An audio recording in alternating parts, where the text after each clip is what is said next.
Thank you very much. Let's take our seats. Thank you very much.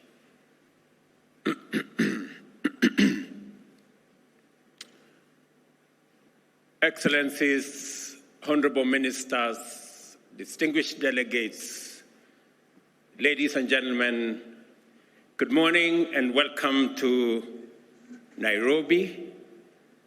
It's called the Green City in the Sun. Welcome to Kenya and welcome to the Africa Climate Summit. I have welcomed you to this great city on behalf of the people and government of Kenya to this meeting that is co-hosted by the Africa Union and the government of Kenya. Let me give you a bit of information that will make it easy to find your way around. Nairobi is a very interesting city. On one side, there's a full canopy forest. And on the other side, we have a wildlife national park.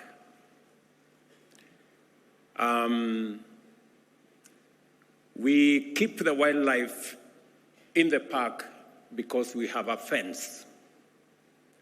But sometimes, as nature would be, they break away from the fence.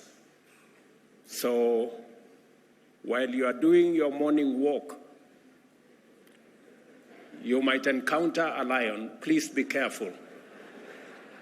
It is not tamed, it is wild. Let me also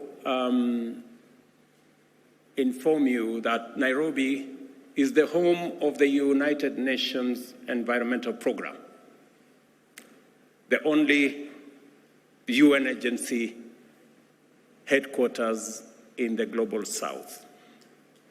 So, discussing matters environment, you are in the correct city. And if you need any referencing, the UNEP is right here. Let me also volunteer some additional information that Kenya, a few kilometers from where you are seated, scientists, including myself as a scientist, discovered and located the earliest remains of man on Earth. In other words, this is where humanity began. Before you guys went all over the place, in Europe and America and Asia and the rest of our continent, this is where we all began. And therefore, allow me to welcome you home.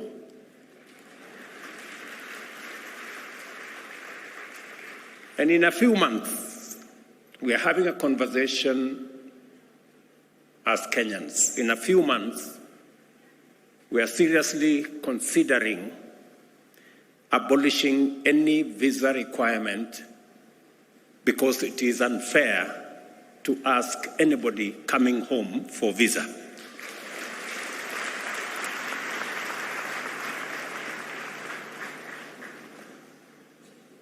I welcome all the delegates who responded positively to Africa's call to gather at this inaugural Africa Summit. In order for us to imagine, design, and then build a future of prosperity for Africa and the world. You have just stepped into, let me take that again. You have not just stepped into a conference hall. You have entered the future, a future ripe with potential driven by global partnerships committed to African prosperity, inclusive growth, and a livable planet for all of us. Clearly, Therefore, this is no ordinary summit. We are not here just to talk about Africa or climate change in the usual way, which often accentuates our divisions.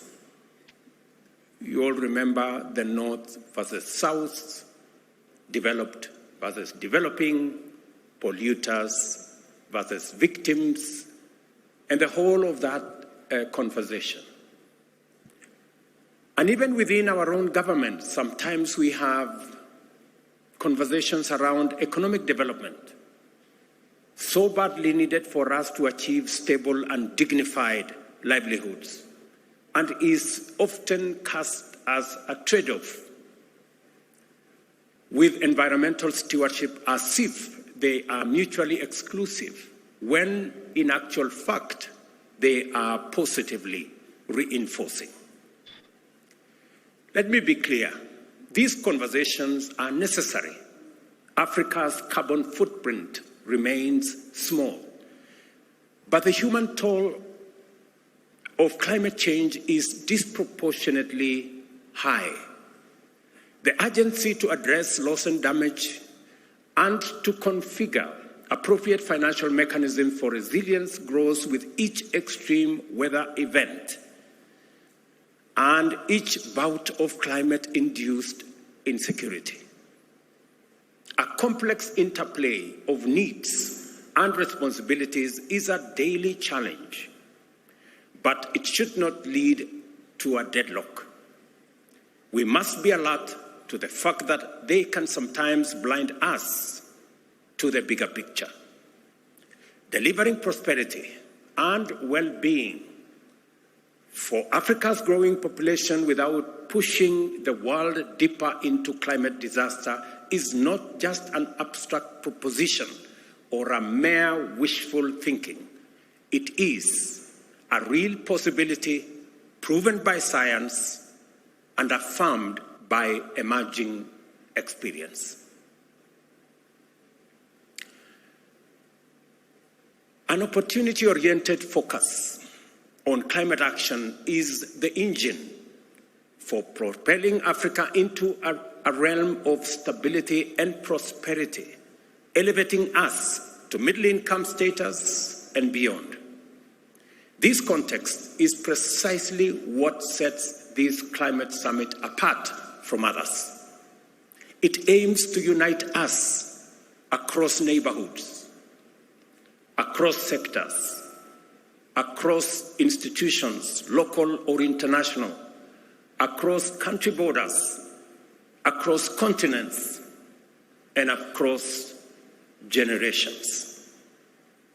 It is because we all have a shared stake in the Earth's ability to sustain life that we must envision together a future that embraces the values of equality, human security, and shared prosperity.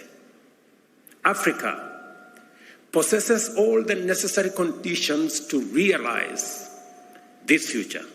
Our foremost asset is our young and growing young people and workforce, educated, skilled, and motivated to pursue industry, innovation, and enterprise. And we saw them here speak ably this morning. And I congratulate the young people who've been here for the last 3 days, and they have done a tremendous job in the Youth Summit. We have ample renewable energy potential as well, and the natural assets and resources to green our own consumption, but also to meaningfully contribute to decarbonization of the global economy. We must see in green growth not just a climate imperative, but also a fountain of multi-billion-dollar economic opportunities that Africa and the world is primed to capitalize. We are brought together by a clear understanding and deep concern about the inadequacy of our present means in terms of institutions and available finances to deal effectively with the magnitude of our collective threats and challenges. But we will not shy away from the difficult conversations and uncomfortable realities that must be addressed to achieve meaningful change. Policy, regulations, taxation, trade, and climate justice will all be scrutinized in national, regional, global contexts. Yet, the way we frame these discussions matters. I invite all of us to adopt opportunity lens as we navigate these complex dialogues. For a very long time, we have looked at this as a problem. It is time we flipped and looked at it from the other side. There are opportunities, immense opportunities as well. And that is why we are not here to catalogue grievances and list problems. We are here to scrutinize ideas, assess perspectives, so that we can unlock solutions. The very format of this summit has been designed to facilitate such engagement. Over the next 3 days, be ready to be challenged in this dynamic ecosystem of dialogue and discovery. African and global leaders, innovation trailblazers, experts, investors, and captains of industry are here to explore the opportunities, tackle the barriers, and scale up solutions. While I cannot encapsulate the breadth and depth of all our program within my opening remarks, allow me to outline the overarching theme, which is the unparalleled opportunity that climate action represents for Africa. As you're aware, the climate conversation began 31 years ago in 1992 in Rio de Janeiro. But this is the first African summit 31 years later. When my colleagues agreed, in the Africa Union that is, agreed to my offer to host this climate summit, it was clear to me that this inaugural summit is going to be the stepping stone to the ultimate resolution of this challenge. The reason why possibly we haven't made much progress is because Africa had not consolidated and assembled its ideas and brought them to the table. I am confident that now going forward, we have all what it takes to create a win-win outcome out of this very intense conversation about climate change. This occasion summons us to contemplate the full range of possibilities that can be unleashed by directing investment and appropriate technology to actualize our continent's abundant resource endowments. Let us look, for example, at food production and the protection and expansion of our invaluable natural carbon sinks, which stand at the intersection of our environment and ecology on one end, and economic opportunities on the other end. Since 1961, Africa has witnessed a 1/3 reduction in agricultural productivity due to climate change, a stark reminder of the urgent need for adaptation. Yet, much of the world is just waking up to the merits of restorative agriculture, a practice that already resonates with African farming practices. By building on the wealth of indigenous knowledge, we can scale, enhance, and even monetize our agricultural systems. This enables us to unlock the huge potential in our agricultural land assets, representing 2/3 of the world's uncultivated, underutilized arable land, to feed our growing populations, and to do so in harmony with our invaluable natural carbon sinks. Additionally, the restoration and expansion of Africa's natural carbon sinks are not just an environmental imperative. In fact, they are an unparalleled economic goldmine. They have the potential to absorb millions of tons of CO2 annually, which should translate into billions of dollars if we were living in a fair world, improve livelihoods, and millions of opportunities across this continent. And I was having a conversation yesterday about a banker of one of the big multinational banks.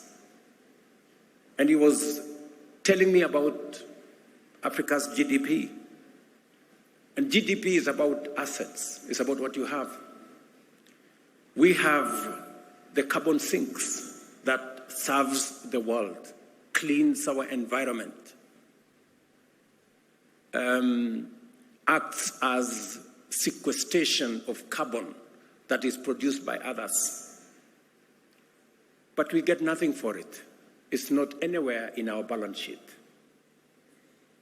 Everybody's assets are in their balance sheet. Some of ours are not in that balance sheet. The day we put our whole assets in our balance sheet, you will know that we are a very wealthy continent.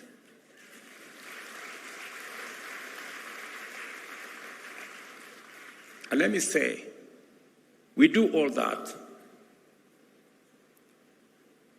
but it doesn't count for much.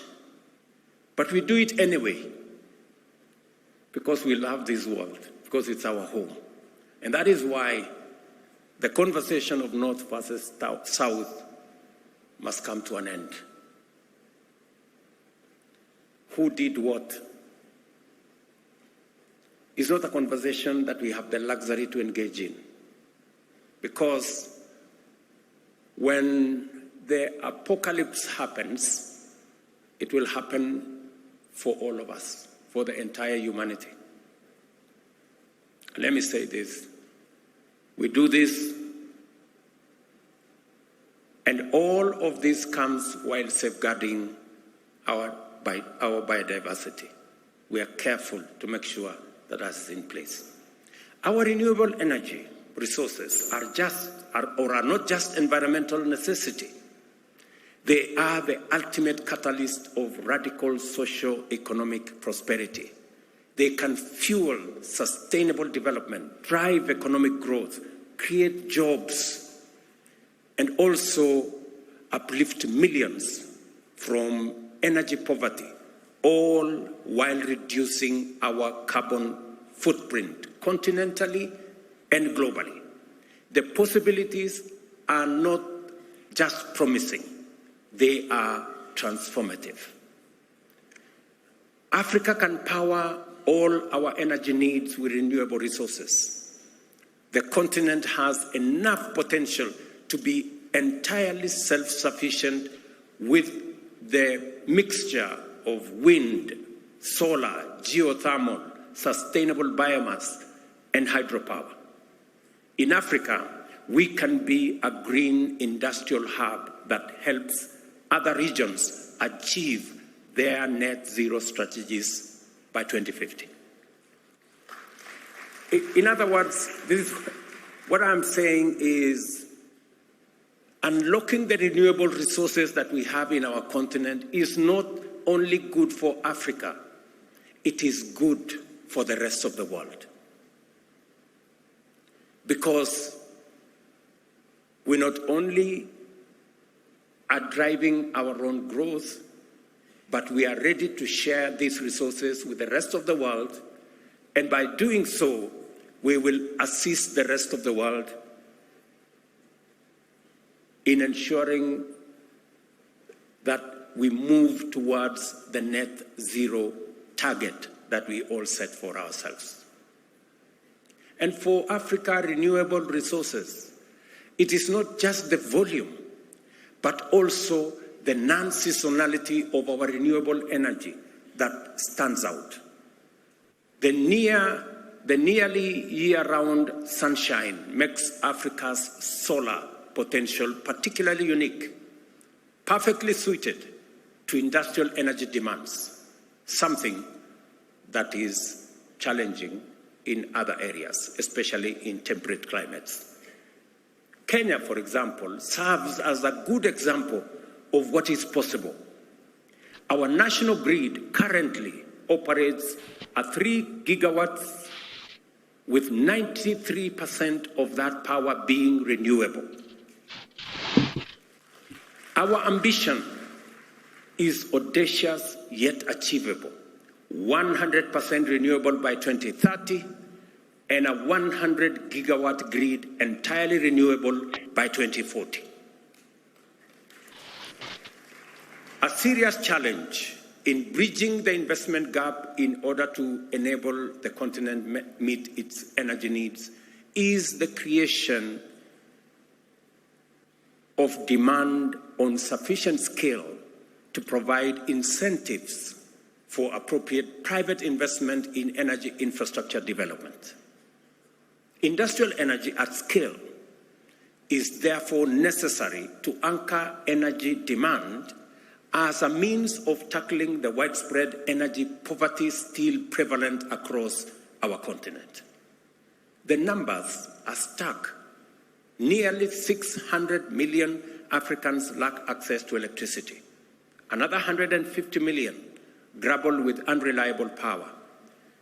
And almost 1 billion have no access to clean cooking energy. But the abundance of our renewable resources, the possibilities offered by new technologies, and opportunities created by new climate financing offers enormous possibilities for us. We have the capability to provide reliable and cost-effective energy access to all Africans by 2030. The green transformation of both production and consumption is not optional. It is an imperative.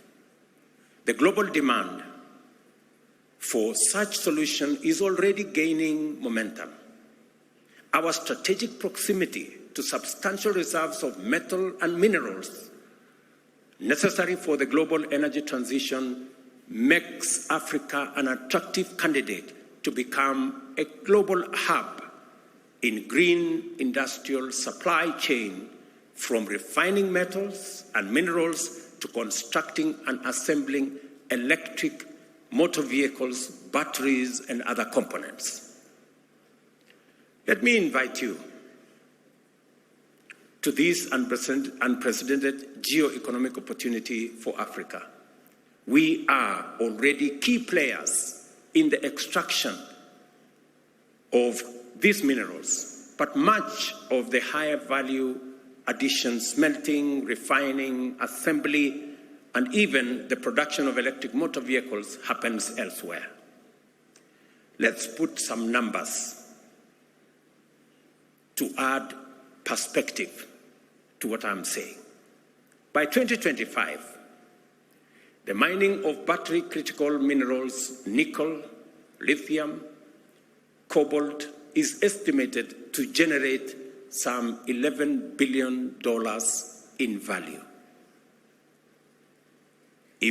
However, if we take the next step and engage in value-added activities like refining these minerals into industrial-grade metals, that value could quadruple to $50 billion.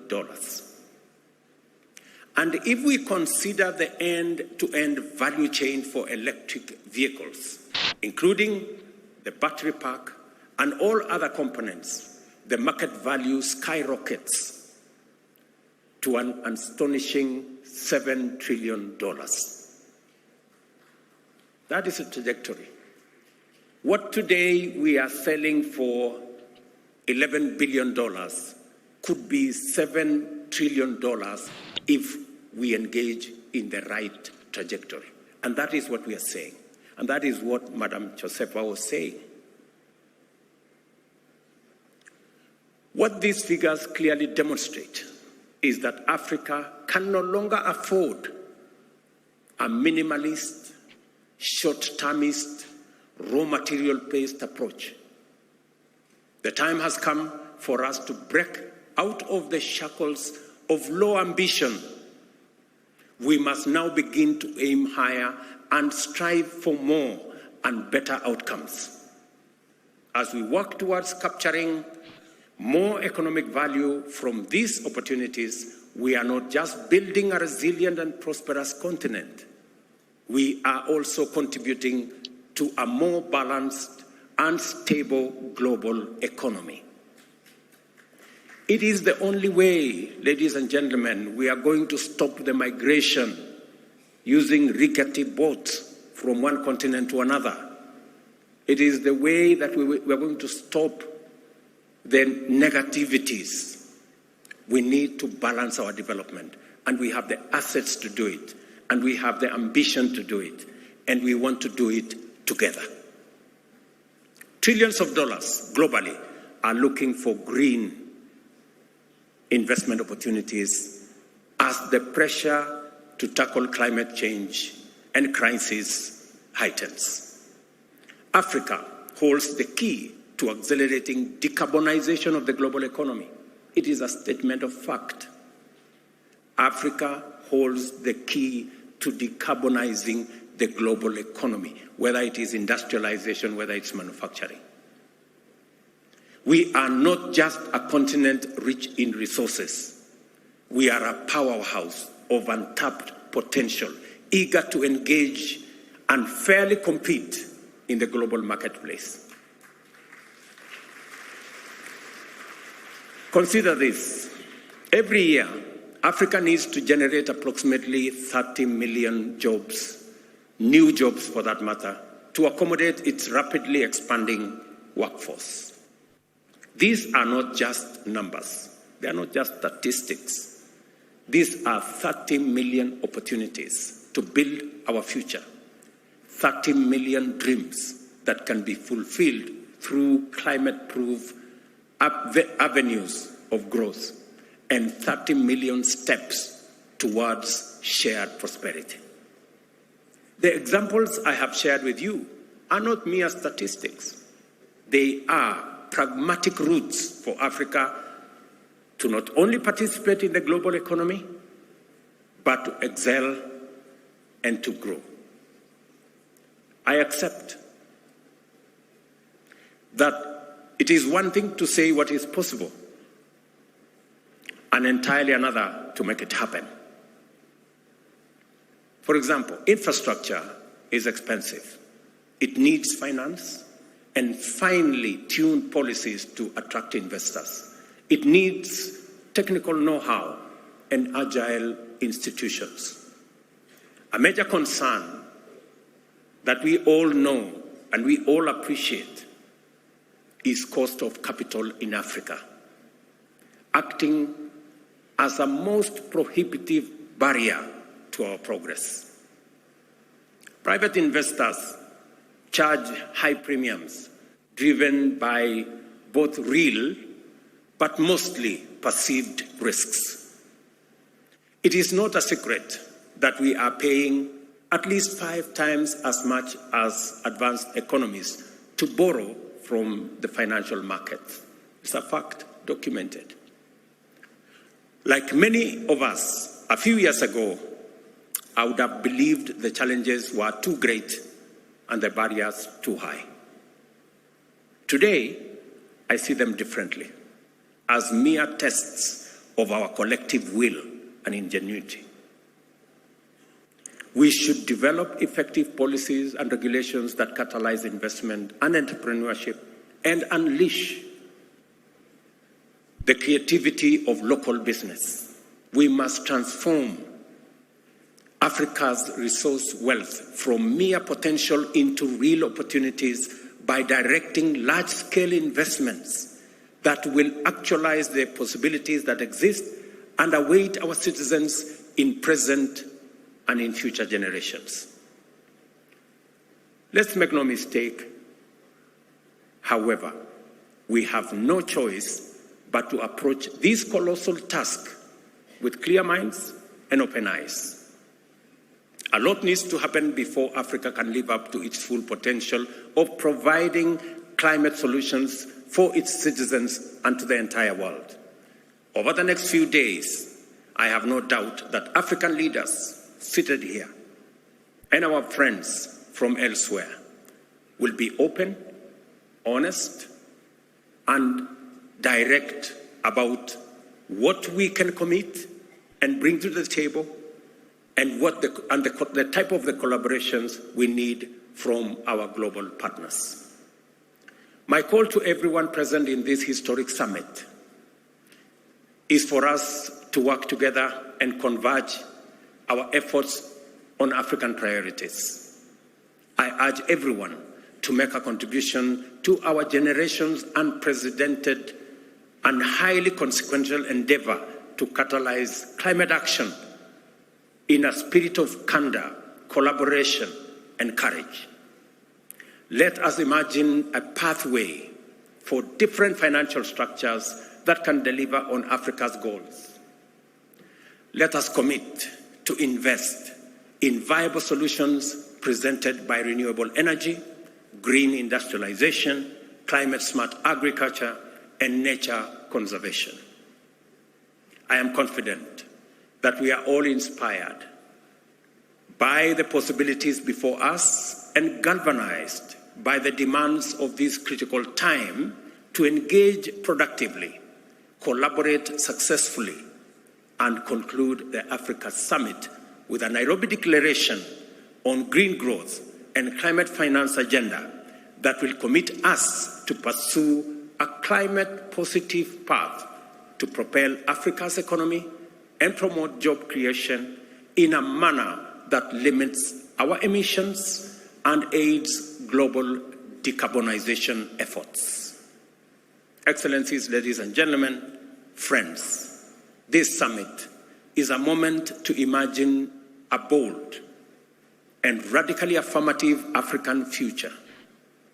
We are here to envision a continent that links markets and connects resources with demand, unlocking massive economies of scale, a continent that offers an economic backbone for a decarbonized world, a continent that thrives and shapes climate-proof future for all. So, as we immerse ourselves into the array of complex issues during the summit, let us fix our gaze firmly upon the horizon of possibilities. The future is not just something to hope for. Neither is it something to merely wish or wait for. The future is for us to conceptualize and actualize, starting now. That is what we have come to do at the Africa Climate Summit. Welcome to the future, and I thank you.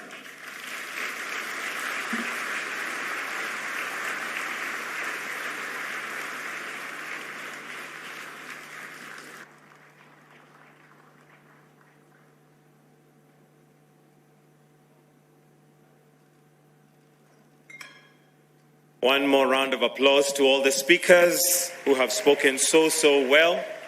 Thank you very much, Your Excellency. Now we've come to the end of this session, so mine is just to give you some exit protocols. Very simply, we're going to have what we call a family photo with His Excellency, the President. And so we are inviting the AU leadership and all the ministers, including our cabinet secretaries, to join His Excellency for this photo. So what we'll do is that at the point we're exiting, kindly let's allow His Excellency and the leadership to exit first, followed by the ministers. I'll request that we all remain in the room. Then after that, we will be free to take a short break. But for now, we'll all be upstanding kindly as we allow His Excellency, the President, the AU leadership, and the ministers to proceed to the photo shoot. The photo will be taken at the main entrance to KICC. We do have some protocol officers who are going to guide us on that. So we proceed to the main entrance of KICC, where we have an arrangement for all the ministers together with His Excellency, the President, to take